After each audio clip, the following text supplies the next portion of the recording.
Bapak Ibu sekalian, dalam kesempatan ini mungkin kita bisa sama-sama mengingat ketika Indonesia mengalami krisis karena ada Asia Crisis tahun 97-98, situasi sangat berat untuk Indonesia. Kita tidak dipercaya oleh dunia, begitu banyak perusahaan-perusahaan Indonesia yang kolaps, begitu banyak perusahaan-perusahaan yang harus diambil alih pemerintah, begitu banyak perusahaan yang harus disehatkan dalam bentuk rekapitalisasi dan lain-lain. Itu suasana yang betul-betul kita harus ingat dan jadikan referensi bahwa itu adalah situasi yang sulit. Tetapi sekarang dengan upaya yang kita bersama-sama, pemerintah, swasta, stakeholders Indonesia, kita bangun Indonesia.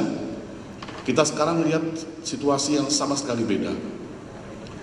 Kita lihat bahwa Indonesia terus selama 12 tahun bisa rata-rata terus melakukan pertumbuhan ekonomi di atas 5%. Bahkan ketika dunia masih dalam keadaan sulit, dunia mengalami resesi, Indonesia di kuartal pertama bisa tumbuh 6,3%, di kuartal kedua tahun 2012 bisa tumbuh 6,4%, di tahun lalu bisa 6,5%. Itu sungguh kita syukuri. Dan kami yakin bahwa Indonesia bisa tumbuh seperti ini dalam banyak hal adalah peran kita bersama. Peran pemerintah, swasta, masyarakat Indonesia, semua berkomitmen untuk memajukan Indonesia.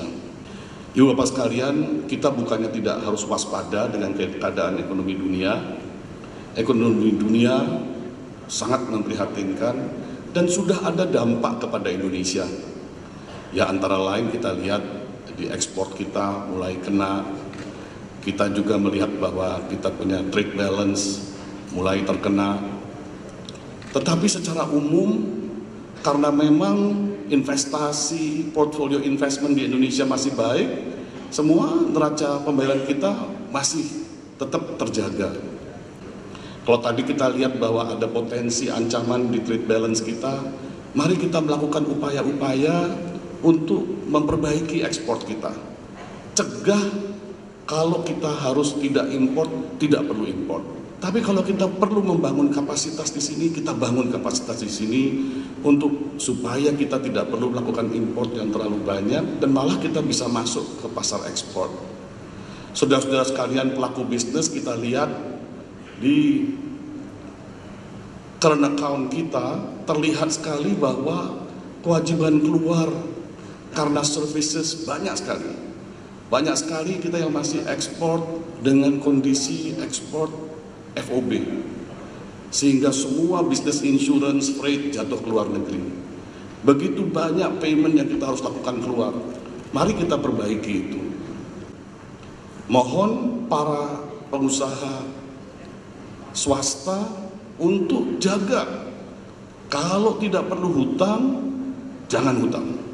Kalau kita berhutang, terapkan prinsip kehati-hatian. Kita masih ingat waktu kita berhutang, beberapa prinsip yang kita mesti pegang adalah jangan mismatch dalam currency. Pinjam dalam valuta asing, sedangkan penghasilan saudara dalam rupiah.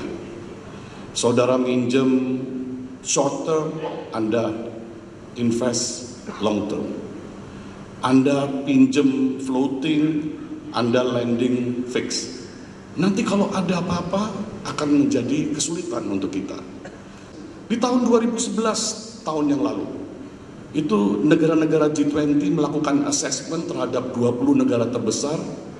Indonesia termasuk satu dari 6 negara yang dianggap paling siap untuk menghadapi krisis. Kami tentu mengajak Bapak Ibu yang pada saat ini melakukan kegiatan-kegiatan ekspor misalnya, bawa dananya kembali ke Indonesia. Karena kita memerlukan devisa itu. Kita memerlukan pasar falas yang lebih kuat.